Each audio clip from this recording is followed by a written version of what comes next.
In this video, I just want to quickly touch on a small but noteworthy new feature to 3D Coat as of build 4.8.10, and that is the additional anti-aliasing samples in the Calculate Occlusion tool. Typically, you would just see the light source, the render target, the light count, and the separate paint objects option. But now we have this anti-aliasing samples option. If you hover over it, you'll see a tooltip that explains what it is and does. The default option is to have it disabled. Again, this is what you had previously. So now if you want, you can increase the level of sampling 4-fold or 16-fold. I already have one where the disabled option was chosen, so it had no additional samples. And I want to isolate this layer so we can take a look at it and compare what we'll get when we choose one of these other two options. So let's hold down the Alt key and click on that visibility icon. You can see how rough it is here in the crevices of the eyes and here on the arms. Yeah, it's pretty rough. And what we would have to do previously is go to the Textures menu under Adjust. We choose Smooth Current Layer, and with Preview, you could set the number of iterations till it was appropriately smooth. I'll click Cancel.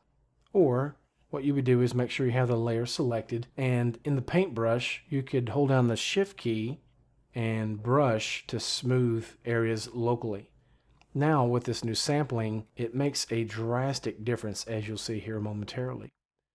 Before I go any further though, I just want to mention for this particular example, it's a nice model, but as you can see, this is essentially a high poly sculpt that's been decimated, and it's going to leave you more prone to having these types of artifacts, especially when you have auto UVs created. So with that stated, I'll turn wireframe off and I'll hide that layer. We'll go to the Textures menu and Calculate Occlusion again, but this time let's choose the highest setting, 16, and I'll hit OK. It's going to place us into a new layer. And as soon as it does, I'll go ahead and add some kind of a suffix that will indicate how many samples was added.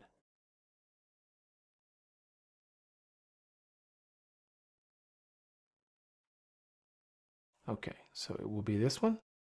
I'll double click, and on the end, so let's zoom in. And we can see it did a much cleaner job.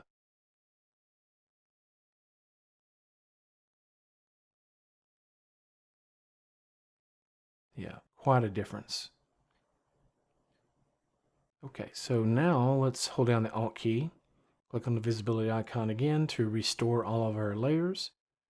And that is a quick look at the new additional anti-aliasing samples added to the Ambient Occlusion Baking tool in 3D Coat. Thank you for watching.